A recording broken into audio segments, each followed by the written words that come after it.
Welcome. You are watching Kamila Singh show. Thank you everybody for calling me and giving the feedback that I go out of my way to bring the most incredible candidate sitting or guest sitting in here and talk about real issues. And that is the whole idea of Kamila Singh show. It's a community show. If you have anything to talk about, this is the place for you to be sitting here and talking about it. And as you all wanted, and we all have seen in the media, and I think under the pandemic or lockdown, we have experienced that under the lockdown, or even it was happening before, we have to think about our safety and our children's safety. Do you feel safe? Do you feel your children are safe? Do you think there's a lot of mental health issues going on with that because the kids cannot go out and socialize with their friends or play basketball, soccer and all that? It might start opening up soon, but what has that impacted? How that has impacted you and your children? And with us here to talk about exactly that, on my very left is Karen Reed Sidhu. She is the Executive Director of Civic Crime Prevention Society. And next to her is, you have known him in the community, you have seen him in the community. He's no stranger to the community. He's Jack Kosher. And as a parent, I always follow him and watch him. He will be talking about parenting. So here we are to talk about safety, parenting, everything that you can think under the sun. Welcome to both of you. Thank you very much for having me today. Thank you. It's very nice to balance both of you because you sort of work together and not work together, but I think mostly your thoughts are together and you work together. So Karen, talk a little bit about who you are and talk about your organization. So, 10 years ago, I started with Civic Crime Prevention. We have been around since 1984. We currently have just over 460 volunteers. Mm-hmm. Majority of them are under the age of 30 years old, so we're engaging youth in our community to get involved. What we do is we support community safety programs throughout the city of Surrey. Mm-hmm. We have youth who are going out on community safety tours in 6 areas within the city, as well as our Citizens Community Safety Watch who go out from 9 till 2 a.m. And also we have our traffic safety team. Our branding is very obvious. If you see our youth out there in green jackets, they're out there. We call them the Green Team. Mm-hmm. They're doing amazing work. In the past 6 years, they contributed over 165,000 hours to the city of Surrey, which is a pretty remarkable number. So I would say that when you talk about engaging youth, we definitely have opportunities for youth to be engaged in their community. So we ask all the parents who are listening today, if you want to get involved, please visit our website, preventcrime.ca, because we have many opportunities.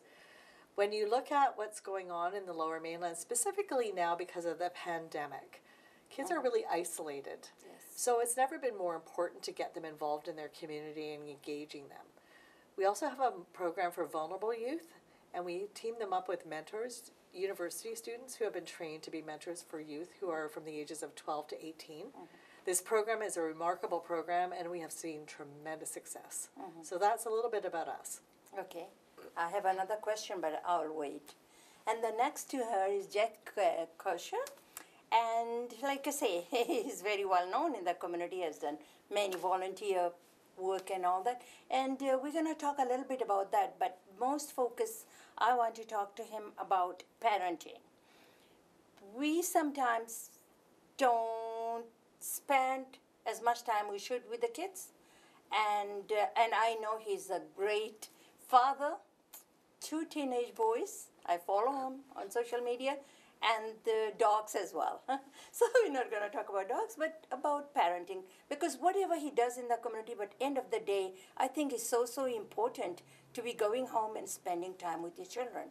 And we don't expect to do that when they are teenagers and grown up. That has to start you take over then, sir. Thanks, Kamila, for having us here. And honestly, I'm a big fan of Karen's work and her team. Okay, At least when I'm on the road driving around, and it's no surprise. I see your volunteers at least 3 or 4 times around.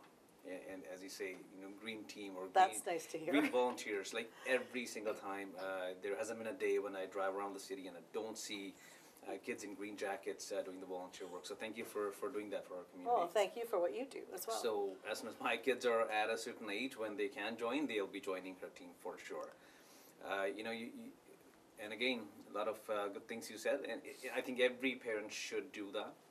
And the only reason I put myself on social media is not to show, but mainly lead by example.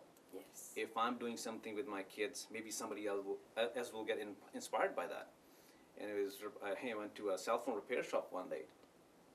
I don't know this person, but he goes, hey, Jack, thanks for doing what you do in the community and for your kids. And I'm like, oh, thanks. And he goes, oh, no, I follow you on social media. And I used to work 7 days a week at my business, but now, looking at you, I've started to do those activities with my kids. And that's all it takes. It's every single person's responsibility to share what we have, our failures, our successes, and that's what I try to do with my kids, spend as much time as I can, and especially pandemic didn't help.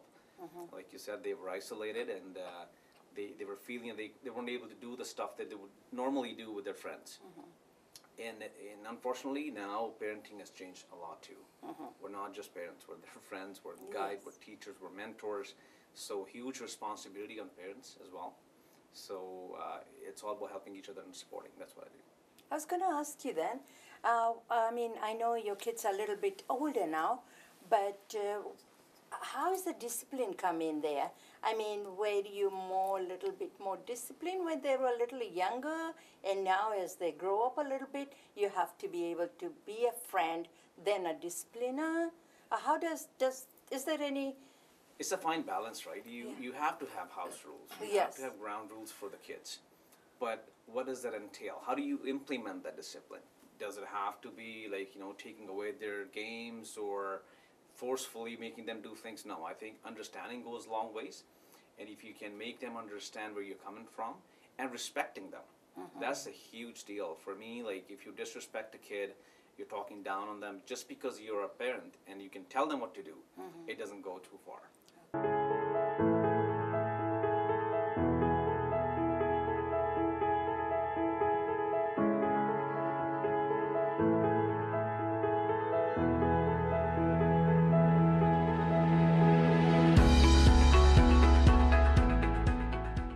Listen to you when they're young, but kids grow very fast. Maybe a 14-year-old is taller than me right now. So how can I make him do things at this point?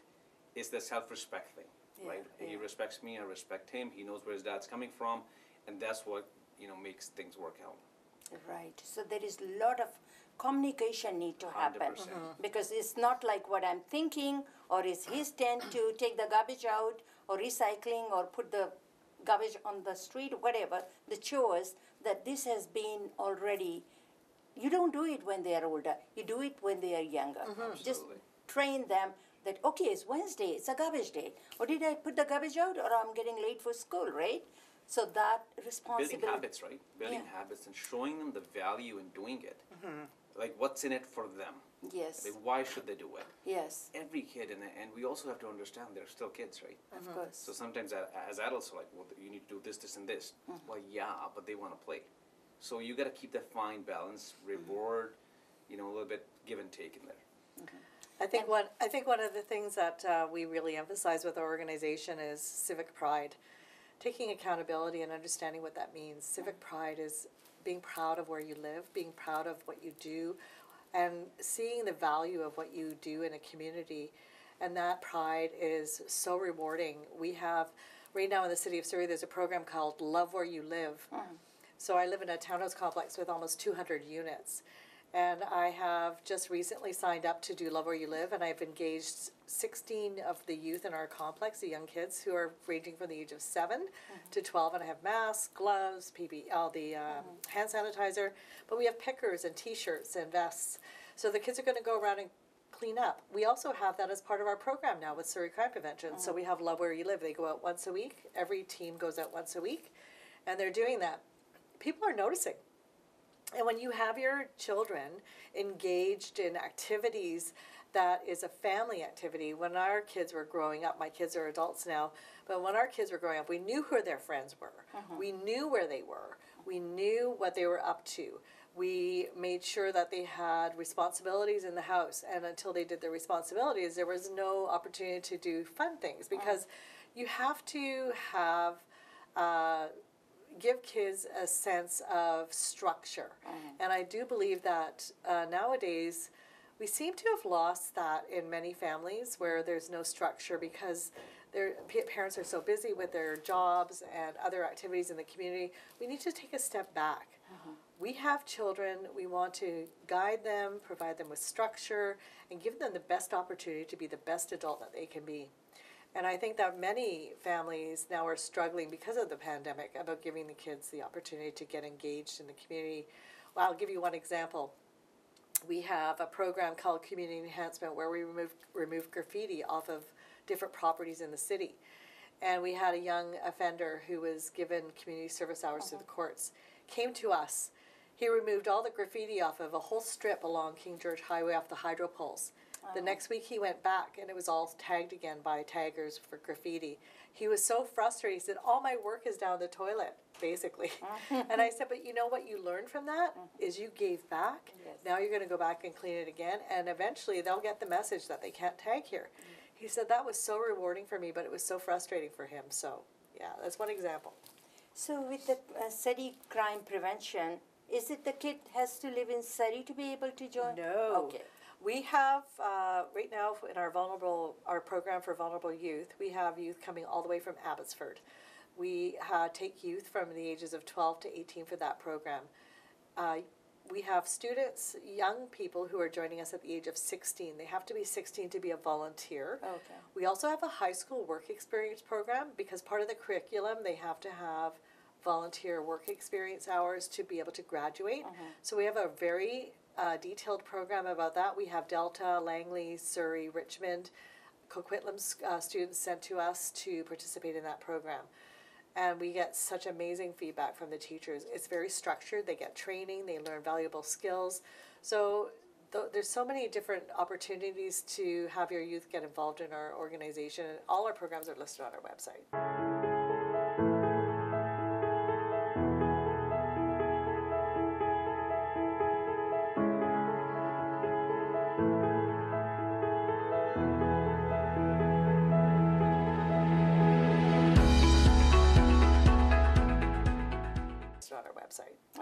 Okay, that's good. And just like what Jack said, I also see all these people in the green jacket, where they big, huge parking lot and all that, and they're picking garbage or whatever. And I thought, I know that they are from your team. So it just makes me so proud that we always hear so much negative in the community. But look at these kids. They are volunteers and they're giving back to the community. It's a pride that we all should be, and we all should be teaching our children that it's not about them, right, what it means. And we represent the diversity of the city of Surrey, with over 90% of our volunteers being from diverse communities within the city of Surrey and outside of the city of Surrey. Our senior executive team are all women, 2 of them South Asian. We have an amazing group of our board members. We have amazing board members. Our interim president right now, Manny Deal Fallon, is a South Asian woman. We have a woman on our board who is a senior federal crown. So we have a diverse team, and we're very proud of the diversity that exists on our organization. Yep. In addition to that, we work collaboratively with CFSCU. We work collaboratively with the RCMP and Delta Police. We work with Transit Police. We work with the City of Surrey, the BIAs, all these different organizations out there, ICBC. We're just very collaborative in our approach to ensuring that we all have our goals are collaborative, and we work together to try and achieve success with our goals. So, yeah. Thank you. Jack, there are a lot of parents that I talk to, and I see them, and they thought that they have lost this battle of maintaining or disciplining, or people that are on the social media all the time locking up in the room, not coming out, just eating, going to school and all that. And there is no communication happening because they are either busy when the parents approach them, and they have not started this communication from young age, I guess. They were busy. If they're a little bit older, what can we do or what can they do to be able to connect, have a heart-to-heart talk without get distracted by television or these cell phones and this TikTok or what have you, that they are able to be able to talk to each other? First thing you gotta realize, it's not gonna happen overnight. If it took 17, 18 years to build that prison around you, it's gonna take just as long or maybe longer to break those bricks away now. Right? So what parents don't realize is they were absent in their kids' life when they were younger. And a lot of kids will say, hey man, you weren't there for me when I needed you. Now I'm busy in my life. So having realistic expectations is the first step. It's not going to happen that you go talk to your kid and say, hey, let's talk now, and the kid will be, okay, fine, I'll put my phone away, it's going to happen. No. But there are things you can do. Once the pandemic is over, you're able to travel, maybe travel with your kids as much as you can. And it doesn't have to be to Europe or wherever. BC is a beautiful place, so you can go anywhere, camping. And everybody puts their phones away. Yeah. We as parents are also guilty. I see myself doing that, catch myself doing that. I'm on my phone sometimes, right? Undivided attention is what will draw them back in. They enjoy activities with the parents. Nobody wants to sit and talk, to be very honest, right? Like, they are at a different wavelength. They are with their friends now. They want to play video games. So you got to make it attractive for them to come back to you. One way to do it is go as a family, do a painting night or camping or sports or do something, and slowly you can reel them back in. It may not be 100%, but you can start there. That's a good start. Gardening together. A lot of kids, like none of the kids I see have house chores to do. Like Karen mentioned before, she talks about the civic responsibility and love where you live campaign. So 2 years ago, my kid goes, hey, our street's very dirty. And I'm like, yeah, it is, but what are you doing about it? Putting it back on them sometimes. Exactly. And he's like, what can I do? I'm like, well, go door to door. Print out a flyer, and let's see, people will come and help you. He goes, nobody's going to come help. I'm like, okay, you guys lead. So I got 2 or 3 kids together. Right. Like, we'll stay in the background. We'll go to each door, and let's see what happens. You'll be surprised. 32 people showed up in the neighborhood. See? And we cleaned that 6-block radius. And once they cleaned it, it stayed clean. The back alley, people started to see, well, somebody else is coming and cleaning it for My me. garbage, It's a sense of responsibility, right. responsibility you throw on them too, right? So I actually watched and I showed my kid, this is how the change happens. Sometimes the graffiti will come back, but you do it again. It's over repetitive, right? Like you have to build habits in your neighborhood too and show other people there's value in keeping your neighborhoods clean. Because one way to keep crime out, and that's her fundamental thing that she does, right? Keep your neighborhoods clean. It's very uncomfortable for the criminals to come in when they know somebody's taking care of their area. Unkept areas will attract all kinds of problems. So having those kids to do those activities and joining them in that. You can't just say, you do that. No. Start doing it. Engage them in it. That's what I do. And let us do it together. And it's not the city's responsibility to clean up after us. We have a responsibility to maintain our communities. We have a program where we go out and we report on illegal dumping. So everybody listening to this today can download the app for My Surrey. And if they see something in their community, they can report it through the app, and the city will come and clean it up. But again, you're so right, Jag. It's a responsibility. Let's all get involved. We all can make a difference by going out and cleaning up our neighborhoods. And I'll tell you, it makes such a difference when you see a clean area, when you see that graffiti is gone. The programs are so valuable that I was able to get Shaw, TELUS, and BC Hydro to give us funding to run this program, because we're a charity, so we rely on funding from various sources. But it's really exciting to be able to see how much of an impact our volunteers are having on the community, and it doesn't go unnoticed. Everybody is recognizing that, and I agree, Jai. Getting your kids involved, I mean, our kids were always out there picking up, and when I see people dumping mattresses and couches, it just drives me nuts. Like, you can call the city. They have 6 free pickups a year. And you can call them, instead of dumping it and making it somebody else's problem, why don't you keep it as your problem, call the city, and they come and pick it up. You know, I don't understand that part because I don't live in Surrey, but I do drive. I do all my business. And every time I see either couch there or a mattress there Yeah. or what have you, and I said, and I work in Surrey, but I also know that they will be picking up the couches or whatever. I have to make arrangement 6 with them. free Just pickups a leave year. it. Yeah, leave it outside and they will pick it up. But You why? just have to phone them. Yeah, so. Yeah. oh, Sometimes it's an awareness issue too. It's right? awareness, you, right. You gotta teach people that there are ways to do this, you know, in a simpler fashion. You don't have to throw it on the side of the street. So awareness piece, I think that's where your channel comes in play too. You can make people aware. What are the implications of leaving the garbage in front of your house? It's going to attract criminals. Yeah. How can you get rid of it for free? Yes. This is the way to do it. And that slowly people will start to get in. And what example does that set for your kids if you don't take responsibility? You're setting a bad example, but also when you think about getting your community, getting your kids involved. My husband goes to the gym with our daughter. We used to go hiking. We used to go to the park and kick the soccer ball around. We used to go camping together when they were younger. Those are the memories. You're creating memories. Memories are so important. When your adult children look back at their childhood, you have now set an example for them when they have children. Yes. And it continues that education piece. It's so important to be able to create memories with your kids so they can take that example and that experience and pass it on to their kids. And that's what they will remember. Yeah. Oh, I did that. I used to go hiking with my dad in this way. And that's all, that's the only memory. It's priceless. It is. Right? It is priceless. Yeah, so I think it's so, so important. Whatever time we have, and I think with parents, grandparents, we have to make time. Nobody has time. Everybody is busy here. We are involved with work. We have to work to bring the food on the table, pay the bills and everything. At the same time, provide for our children. But at the same time, those are jobs or responsibilities a parent we do, but at the same time take some time away or take out to make sure this will be my time with my children. No phone, no nothing. It's setting your priorities, Yeah, right? Like yeah.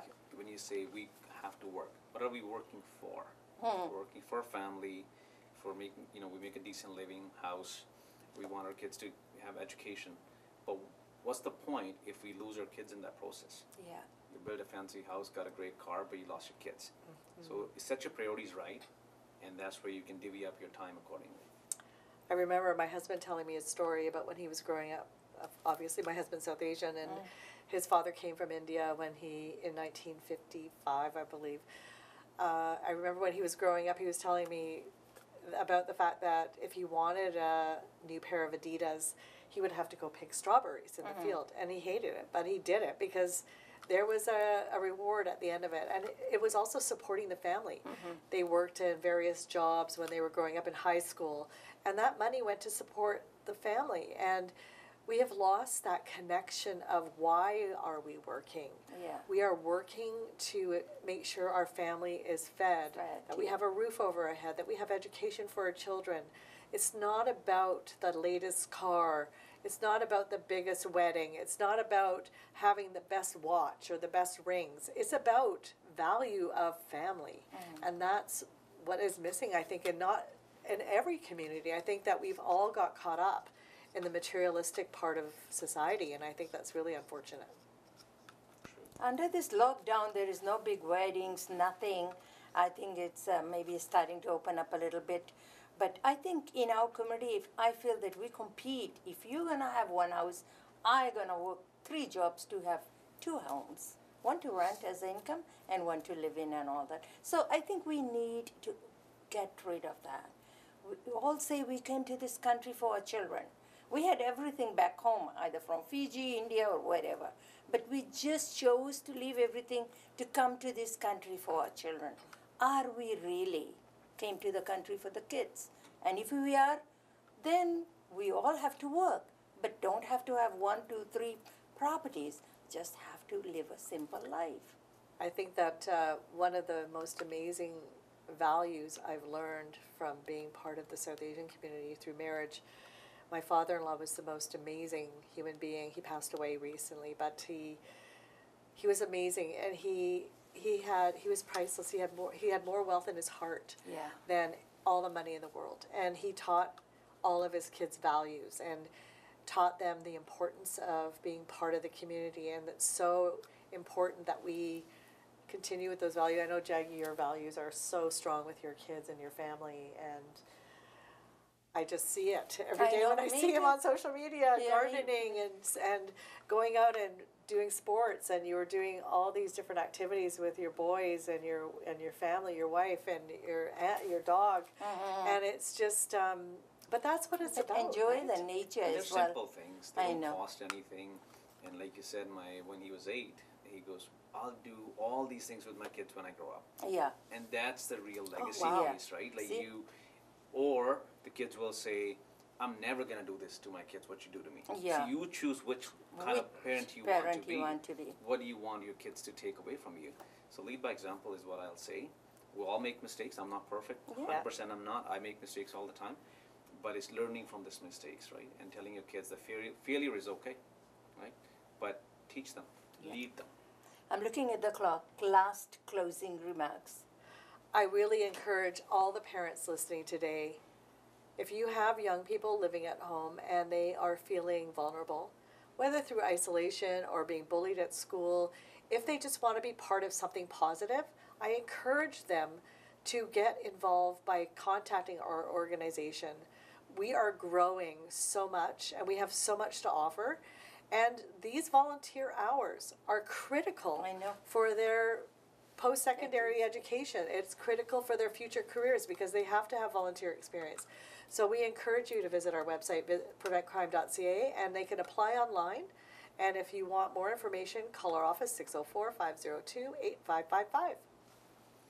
All I have to say is spend time with your kids, quality time. Right. And engage them in these volunteer activities. Do a scan around your city and say what's suitable for your kids, what interests are. And Surrey Crime Prevention is a great example. It's there if you want your kids to join and do some, things that they can be proud of. By all means, get out there and do it. Thank you so much to both of you for spending your time and valuable time and information to our viewers. Thank you. Thank you, Kamila.